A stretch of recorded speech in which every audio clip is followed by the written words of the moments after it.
One thing I always say, if you have a message and it don't reach the people that need it, then you don't have a message.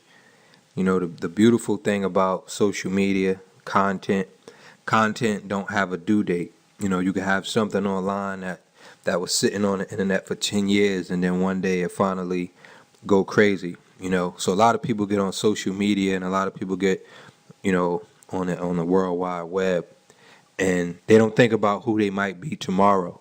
So some people say anything, some people do anything, and they never know who they're going to be tomorrow. So I always think with that concept when I'm writing something or when I'm recording something. I don't do a crazy title on anything I do when I speak because, I believe a message is a message, and great messages are timeless. So I appreciate anybody that clicked on this content today, especially talking about fatherhood, especially when you're dealing with African Americans, because it's a big topic and it's a big discussion worldwide. That fathers are not there. The cause, the effects from fathers not being there. So, my journey keep continuing. My journey just gets crazier and crazier, and not crazy from a perspective that I don't understand or a perspective that's overwhelming, but a perspective that just keeps growing. You know. So here's a story, man, about my father.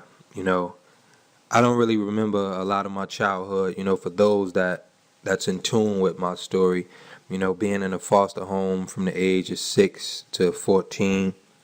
I don't really remember a lot of my childhood. Being in the foster homes, the hospitals, Ritalin and all the drugs and everything they put you on, and me just having quote unquote behavior problems and everything you go through and everything I suffered and went through as a young man. I lost so much of just understanding what I was supposed to be, how I was supposed to conduct myself. It was more of just being ashamed of certain situations, not understanding the world, not knowing how to look at the world, not knowing how to deal with my emotions.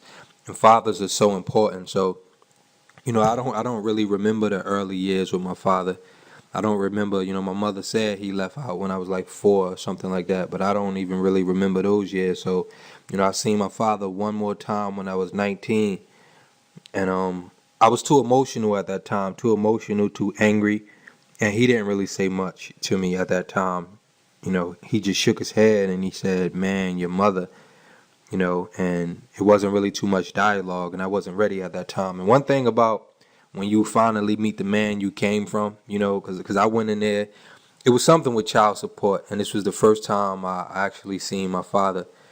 And I thought I was tough and I was angry and I was mad, but when I seen the man that created me, man, I buckled in so many places, and tears, tears. I was crying inside. Like I didn't shed any tears on the outside, but on the inside, I was crying, and it was deep just to see the man I came from. But like I said, at that moment, it was too much anger and too much animosity inside, that I couldn't handle or deal with. But long story short, today is different, man. Today is amazing. You know, um, it was Mother's Day, and my sisters was talking, and one of my sisters is an EMT, and she was saying that she had a patient that had my name. I'm named after my father, and she said that might be our father. So I'm not sure how my sister look at it. Whether my sister's over some people may think you haven't been in my life this long. Why do I need you? Who cares? So she said, I seen a patient with your name and how it's probably our father. She said it like jokingly, or she didn't really care. And I said, well, you need to check. You need to check and make sure that's not our father. Da da da, or whatever. So she got more information and found out the exact nursing home. She told me the exact nursing home. So today, I called the nursing home. Like me and my father have the same exact name. My middle name is Lee. So, calling hospitals and nursing homes, they don't really give you that much information. And it was funny calling a nursing home and they saying, who is this speaking? And it's either you could be nobody or the closest person to this person. So it's like, I'm trying to see if this is my father because I'm probably his son, you know? So it was crazy. It's like, I'm either nobody or I'm this man's son, you know?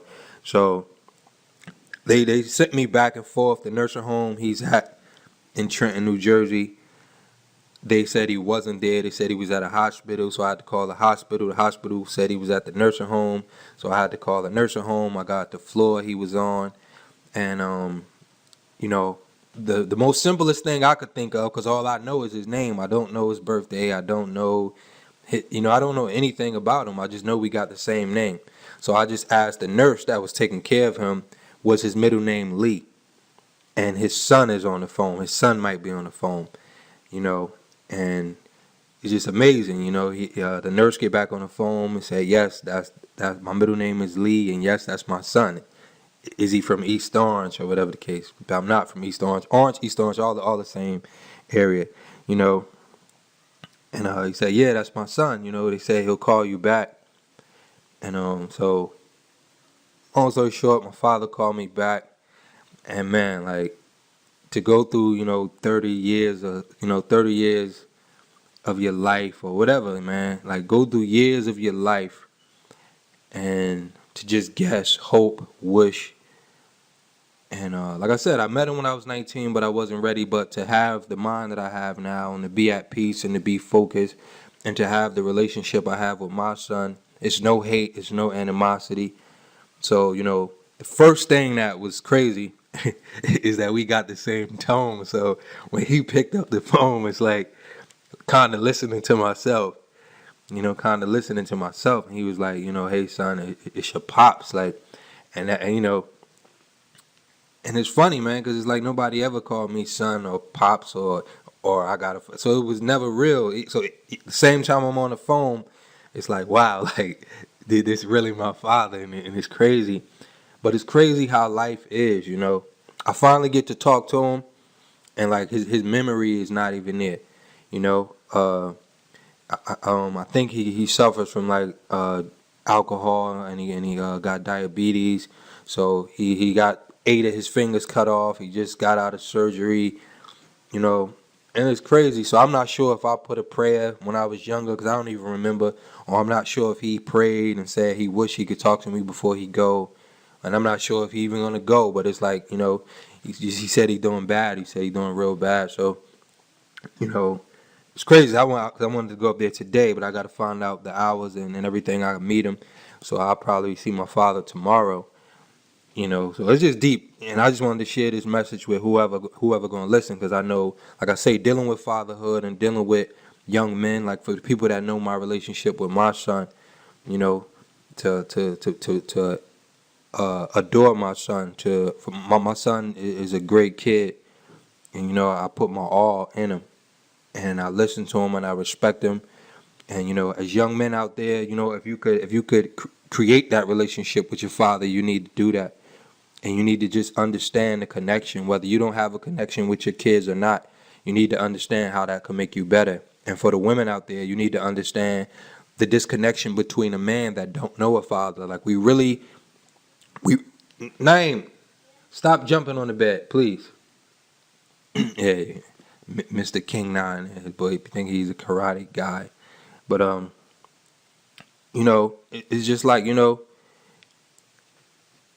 father is the foundation. Father is everything, man, to a young man. So a lot of times I know a lot of women say, it's no men out here. You got to understand, a lot of us don't know how to be men. My mother, 7 kids, no male figure really in my life. My mother installed what I thought I knew as a man. I had to really go back and reevaluate my whole mind to become the man that I am today. And to do a lot of research, to do a lot of studying, to do a lot of soul searching and building myself from the inside out, so I could understand what being a man and what having true love and forgiveness and all of that is about. So to be the man and be the father that I am today, to be able to meet my father and show my father, I don't hold nothing against you. I love you. Hug him. No matter what condition he's in, hug him, let him see his grandson. And whatever family I have out there that I don't know, it's just a deep day. But I just wanted to put this message out there for the people that need it, and just share my story at the same time while I'm writing my book. And life is funny, man.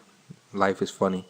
I got this annoying cat, or my son got an annoying cat. I don't know if y'all hear him or not. King, come here.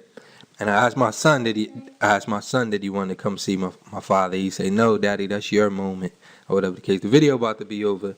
You always hear me talk about my father. So what do you think about me finally seeing my father? Do you see the happiness in me? Get up to the mic, because the mic can't hear you.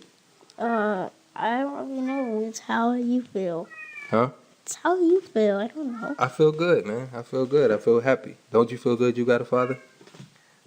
Yes. So, what is wrong with your cat, man? He's probably hungry, or he probably sees me. All right, look, so, I know you don't know how that feels. You don't know how that feels not to have a father. So I don't be thinking that you can't relate, because you can't relate. But, you're going to see your grandfather. But it's your time. You have your opinions on it. I don't know what to say because I haven't experienced it. So that's why I say it's your moment. All right, go ahead, knucklehead. But that's it, man. I wanted to share my story. So if it heals somebody, if it helps somebody, I hope that's what it do.